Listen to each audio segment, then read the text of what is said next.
Hello students, lecture number 9 સહવર્ગ સંયોજનો. એને સંકીર્ણ સંયોજન પણ કહેવાય, સંકીર્ણ ક્ષાર પણ કહેવાય. એક નવો ટોપિક ભણવાની શરૂઆત કરીએ છીએ. નાનો ટોપિક છે પરંતુ તે અત્યંત જરૂરી છે. આમ તો દરેક પીરિયડ જરૂરી હોય જ, તમને ખ્યાલ હોવો જોઈએ. પણ આજનો જે પીરિયડ છે એમાં એક વ્યાખ્યા છે સવર્ગ બહુફલકીય રચના. જે ધાતુ પરમાણુ સંકીર્ણ સંયોજનમાં કેન્દ્ર સ્થાને આવેલો છે એની સાથે લિગેન્ડ જોડાયેલા છે.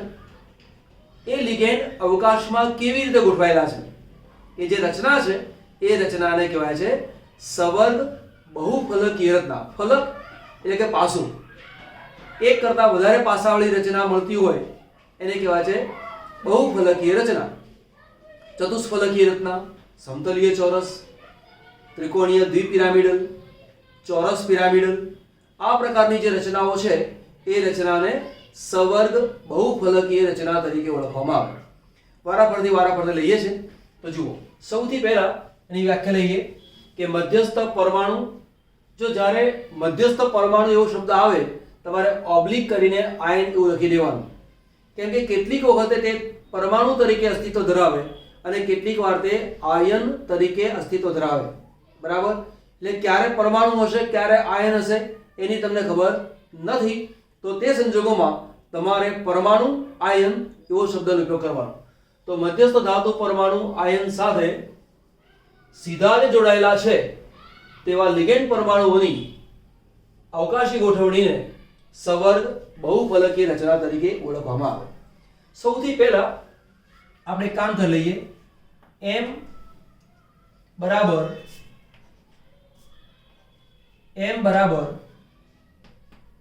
ધાતુ પરમાણુ અથવા આયન એવું હશે, અને જે L છે એને આપણે લિગેન્ડ તરીકે દર્શાવીશું. બરાબર? તો સૌથી પહેલી રચના લખું છું તો એમાં લખું છું Ml4 પ્રકાર. હવે Ml4 પ્રકાર એટલે શું? એક ધાતુ છે અને 4 લિગેન્ડ છે. એક ધાતુની સાથે 4 લિગેન્ડ હોય તો તેની અંદર બે શક્યતા છે. એનો જે આકાર છે,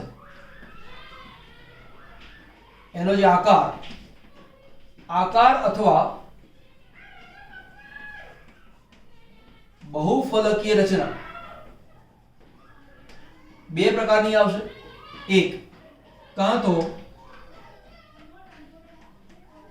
સમતલીય ચોરસ આવે, કાં તો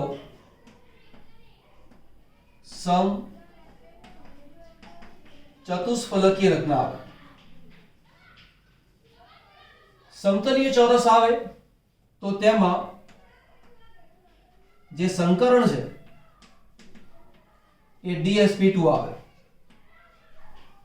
આ સંકરણ હજી આપણે શીખવાડ્યું નથી, જ્યારે શીખવાડીશ ત્યારે ખબર પડી જશે. પરંતુ યાદ રાખજો, સમતલીય ચોરસ આવે તો સંકરણ કયું થાય? DsP2. એટલે કે એક D કક્ષક, એક S કક્ષક, બે P કક્ષકો મિશ્ર પામે. ટોટલ 4 થવી જોઈએ. એક D એટલે એક, બીજી એક આ, બે, બીજી બે આ, 4. એટલે કે ધાતુની સાથે 4 લિગેન્ડ છે તો 4 કક્ષકોનો ઉપયોગ થાય. એટલે DsP2 સંકરણ હોય. DsP2 સંકરણ હોય તેવું પણ યાદ રાખવાનું, તેનો જે બંધકોણ આવે એ 90 ડિગ્રી આવે. આ પણ યાદ રાખવાનું. ચલો તને ઉદાહરણ આપું છું. ઉદાહરણ છે NiCN4 2-. બરાબર? આ સમતલીય ચોરસ છે. કાં તો આવું પણ આવે બીજું, PT NH3 twice Cl2. આ જે રચના છે એ પણ આકાર છે સમતલીય ચોરસ. બરાબર? તો આકાર કેવો દર્શાવીશું આપણે? તો જુઓ, પહેલા દર્શાવીશું M, એની બાજુ 4 લિગેન્ડ નંબર 1, 2, 3 અને 4. તીરની નિશાની મૂકી શકાય. ચોપડીમાં એવું આપેલું નથી, નહીં દર્શાવશો તો પણ ચાલે. કઈ રચના ભણ્યા? સમતલીય ચોરસ. આ જે એંગલ છે એ 90 ડિગ્રી આવે. બીજું જે સંકરણ કહીશું અથવા આકાર લઈશું અને એ છે સમચતુષ્ફલકીય. સમચતુષ્ફલકીય હોય તો કઈ કઈ વસ્તુને ધ્યાનમાં લેવાની? તો સમચતુષ્ફલકીયમાં તેનું સંકરણ બે શક્યતા છે.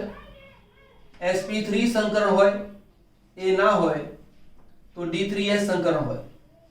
sp3 સંકરણ એટલે કે પરમાણુની સંયોજકતા કક્ષાની એક s કક્ષક 3 p કક્ષકો મિશ્ર પામે, અથવા પરમાણુની સંયોજકતા કક્ષાની 3 d કક્ષક અને એક s કક્ષક સંકરણમાં ભાગ લે. ટોટલ 4 કક્ષકો થવી જોઈએ. 3 ને 1 4, 3 ને 1 4. સમચતુષ્ફલકીય આકાર છે એવું દર્શાવવું હોય તો દર્શાવીશું કેવી રીતે? આ m પહેલા મૂકી દીધું મેં m, અહીંયા લિગેન્ડ l, બીજું લિગેન્ડ અહીંયા l. 1 2 અને 3 એ આ બોર્ડ ઉપર જ છે એ ઉચ્ચારી લેવાનું. હવે બાકીના બે બતાવવાના છે તો એક લિગેન્ડ માટે દર્શાવીશું આ રીતે, l આ રીતે, અને બીજું આ રીતે બનાવવાનું, આ રીતે. તો એનો મતલબ એવો થયો કે જો 1 2 અને 3 એ બોર્ડ ઉપર છે. આ જે છે એ આપણી બાજુ છે અને આ જે છે એ પાછળ છે. આ જે છે એને વેજ ડેશ રચના તરીકે ઓળખવામાં આવે. આ જે આકાર છે એને શું કહેવાય? સમચતુષ્ફલકીય. એક મિનિટ સમજાવું તો સમચતુષ્ફલકીય શું છે તે. ચલો અહીં આપણે સમચતુષ્ફલકીય રચના શું છે સમજી લો. દાખલા તરીકે અમે 4 પેન લીધી છે, બરાબર? આ જે છે એ લિગેન્ડ છે, આ લિગેન્ડ છે, આ લિગેન્ડ છે અને એક આ લિગેન્ડ છે. ક્લિયર? ઓકે.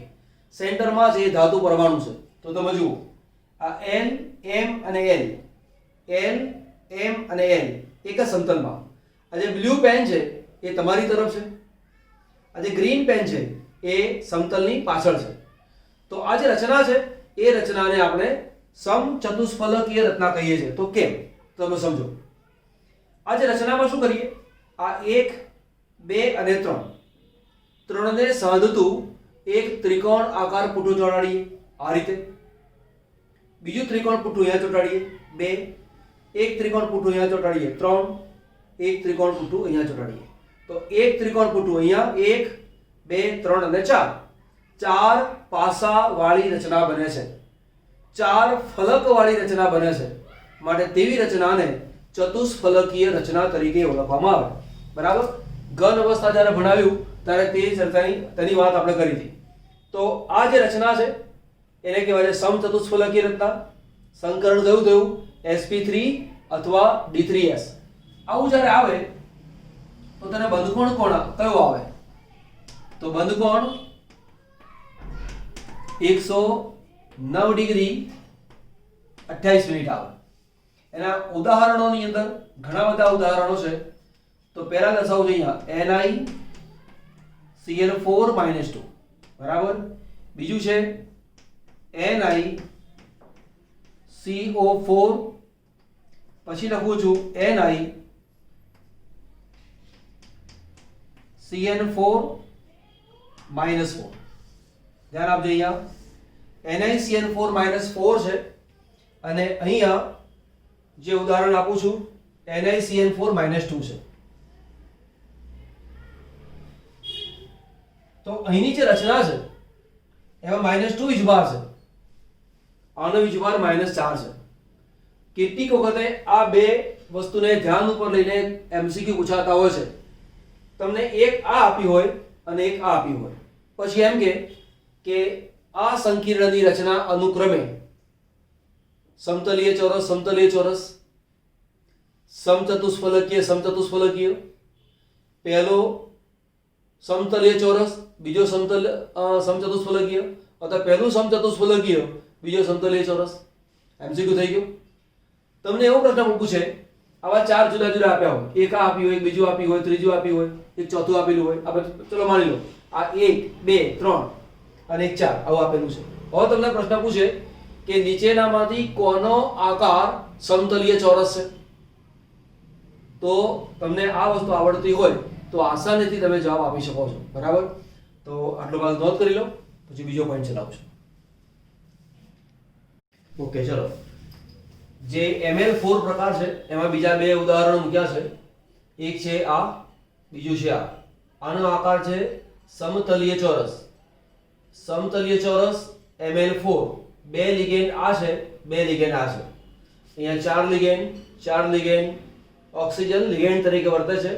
આનો આકાર છે સમચતુષ્ફલકીય. આકારોને યાદ રાખજો. આમ તો યાદ રાખવાની જરૂર હોતી નથી, એની થોડી ટેકનિક હોય છે જે મારે શીખવાનું બાકી છે. હવે પછીના પીરિયડમાં શીખવાડીશ, બરાબર? બીજું લઈશું ML6. M એટલે કે મેટલ, મેટલ એટલે ધાતુ, L એટલે લિગેન્ડ, એની સંખ્યા છે 6. એક ધાતુ અને 6 લિગેન્ડ. ML6 પ્રકારનું સંકીર્ણ હોય તો તેનો આકાર થાય અષ્ટફલકીય અને બંધકોણ થાય 90 ડિગ્રી. જો ML6 હોય તો તેમાં બે પ્રકારના સંકરણ આવે, sp3d2 અથવા d2sp3. હવે sp3d2 એટલે શું? આમાં 4s કક્ષક, 4p કક્ષક અને 4d કક્ષકનો ઉપયોગ થાય. અહીંયા d છેલ્લે છે, અહીંયા d પહેલા છે. જેમાં પહેલા d કક્ષક આવે એમાં 3d ન આવે. જો 4s અહીંયા પણ છે, 4s અહીંયા પણ છે, 4p અહીંયા પણ છે, 4p અહીંયા પણ છે. જે તફાવત છે ક્યાં છે? આ જગ્યાએ, આ જગ્યાએ. જો 3d કક્ષકનો ઉપયોગ થતો હોય તો તેને કહેવાય આંતરિક સંકીર્ણ, એને કહેવાય છે નીચું ભ્રમણ. નીચું ભ્રમણ કેમ કહેવાય એ નેક્સ્ટ લેક્ચરમાં શીખવાડવામાં આવશે, બરાબર? પછી જો 4d નો ઉપયોગ થતો હોય તો તેને કહેવાય છે બાહ્ય સંકીર્ણ. MCQ તરીકે પૂછાતું હોય છે, નીચેનામાંથી કયું સંકીર્ણ આંતરિક સંકીર્ણ છે, કયું બાહ્ય સંકીર્ણ છે? ગોખવાનું નથી, એની ટેકનિક આવે છે, કેવી રીતે કામ કરવાનું તે એ શીખવાનું બાકી છે, બરાબર? ચલો, બાહ્ય સંકીર્ણના ઉદાહરણો દર્શાવ્યા છે, આંતરિક સંકીર્ણના ઉદાહરણ મેં દર્શાવેલા છે. આકાર દોરવો છે તો આકારની અંદર પહેલા લખીશું M, એક લિગેન્ડ આ બાજુ, બીજું લિગેન્ડ અહીંયા. એક લિગેન્ડ આપણી તરફ છે, મીન્સ કે તમારી તરફ, બીજું છે બોર્ડની પાછળ. જે પાછલી બાજુ છે એના માટે આ રીતે લખાય. આ લિગેન્ડ થયું, અહીંયા પણ લિગેન્ડ, આ બધા લિગેન્ડ છે. આ જગ્યાએ સવર્ગબંધ આપેલો હોય. આ એંગલ અને આ એંગલ 90. આપણે લખું છું L1 2 3 4 5 અને 6. તો L1 M L2, L1 M L2 અથવા L2 M L3, L2 M L3. આવો જે બંધકોણ હોય એ 90 ડિગ્રી હોય. પરંતુ L1 M L6, L1 M L6 એનો બંધકોણ 180 ડિગ્રી હોય. તો નોંધ કરી લો. ચલો, બીજું છે ML5, એક ધાતુ અને 5 લિગેન્ડ. બે શક્યતાઓ, ચોરસ પિરામિડલ, ત્રિકોણીય દ્વિપિરામિડલ, બરાબર? और ત્રિકોણીય દ્વિપિરામિડલ એની રચના તમને ખબર છે. એક લિગેન્ડ આ બાજુ આવે, આ આપણી તરફ છે, આ બોર્ડની પાછળ છે. એક લિગેન્ડ અહીંયા. આ જે લિગેન્ડ છે એ ઉપલી તરફ, આને કહેવાય છે નીચે તરફ. આપણે એક કામ કરી લઈએ, આને નંબર આપી દઉં છું. નંબર 1, આ છે 2 અને 3. તો લિગેન્ડ 1, લિગેન્ડ 2 અને લિગેન્ડ 3 આ જે છે એને કહેવાય છે ઇક્વિટોરિયલ અથવા નિરક્ષીય, બરાબર? જ્યારે આને મૂકી દો 4 અને 5, તો લિગેન્ડ 4 અને લિગેન્ડ 5 આ જે કે છે એને કહેવાય છે એક્સિયલ, બરાબર? અથવા અક્ષીય જે ઇક્વિટોરિયલ હોય આનો બંધકોણ આવે 120 ડિગ્રી, બરાબર. પણ આ જે બંધકોણ છે એ આવે 180 ડિગ્રી. ઉદાહરણ છે FeCO5 ટાઇમ્સ. ત્રિકોણીય દ્વિપિરામિડલ.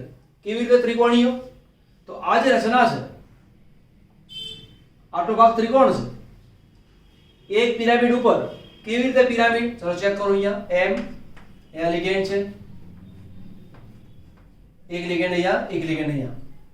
આપણે એક કામ કરી લઈએ, આને ત્રિકોણ તરીકે જોઈ લો. હવે એક પિરામિડ ઉપર તરફ, એક પિરામિડ ઉપર, બીજો પિરામિડ નીચે. એટલે ત્રિકોણીય રચના અને બે વખત પિરામિડ છે તો ત્રિકોણીય દ્વિપિરામિડલ. બંધકોણ આ અને આ 120, 1 2 3 120, 1 2 3 120, 1 2 3 120, પણ આ 1 2 3 180. ચલો અહીંયા લઈએ છે ML5 ચોરસ પિરામિડલ. તો ચોરસ પિરામિડલમાં 5 લિગેન્ડ આવે. આને આ બાજુ મૂકીશું, આને આપણી બાજુ, લિગેન્ડ અને લિગેન્ડ. આ પાછલી બાજુ છે, આ રીતે આ પાછલી બાજુ છે અને એક લિગેન્ડ અહીંયા આવશે L.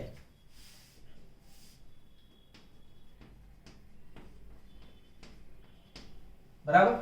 તો આની જે રચના છે એને શું કહેવાય? ચોરસ પિરામિડલ. તો ચોરસ પિરામિડલ કેમ? તો આટલો ભાગ તમે જુઓ, આ ચોરસ છે, એની પર આવી પિરામિડની રચના બની માટે તેને કહેવાય ચોરસ પિરામિડલ. ઉદાહરણ શું છે? Mn2CO5, CO 10 times. એની રચના આવી આવે. અહીંયા છે Mn, અહીંયા છે Mn, CO 5 વાર, 1 2 3 4 અને 5. અહીંયા પણ એવું આવશે, એક વાર, બીજી વાર, 3 વાર, અહીંયા 4 અને 5. તમારા મનમાં થાય કે સાહેબ આ ચોરસ પિરામિડલ રચના છે તો આ કયા ચોરસ પિરામિડલ જેવી છે? તો જુઓ, તમારે બે ભાગમાં વહેંચી નાખો. એક ને આ બાજુ જુઓ, આને હું આમ કરીને આમ ફેરવી દઉં તો રચના કોના જેવી થઈ જાય? આના જેવી. જેમ કે હું આ રચનાને આ રીતે ફેરવું તો આ જે છે એ અહીંયા આવે, આ જે છે એ અહીંયા આવે, આ જે છે એ અહીંયા આવે. એટલે આટલી રચના ચોરસ પિરામિડલ, આ રચના પણ ચોરસ પિરામિડલ. તો કોઈક વાર તમને એનો આકાર પૂછે કે Mn2CO 10 ટાઈમ્સ, એનો આકાર જણાવો તો તેનો આકાર ચોરસ પિરામિડલ થાય. બરાબર. ચલો નોંધ કરી લો. તો આજનું લેક્ચર જે 9 છે એને આપણે આટલું રાખીએ છીએ. બરાબર. અને આ રચનાઓનો આકાર તમને મળે હોવા જોઈએ. હવે પછીનું જે લેક્ચર છે એ લેક્ચરની અંદર ભૌમિતિક રચના કેવી રીતે આવે, સંકરણ કયું આવે, હમણાં આપણે વાત કરી ને D2sp3 સંકરણ, sp3d2 સંકરણ, આંતરિક સંકીર્ણ, બાહ્ય સંકીર્ણ, તો ક્યારે કયું સંકરણ આવે એ આપણે આની પછીના લેક્ચરમાં ભણીશું. ઓકે.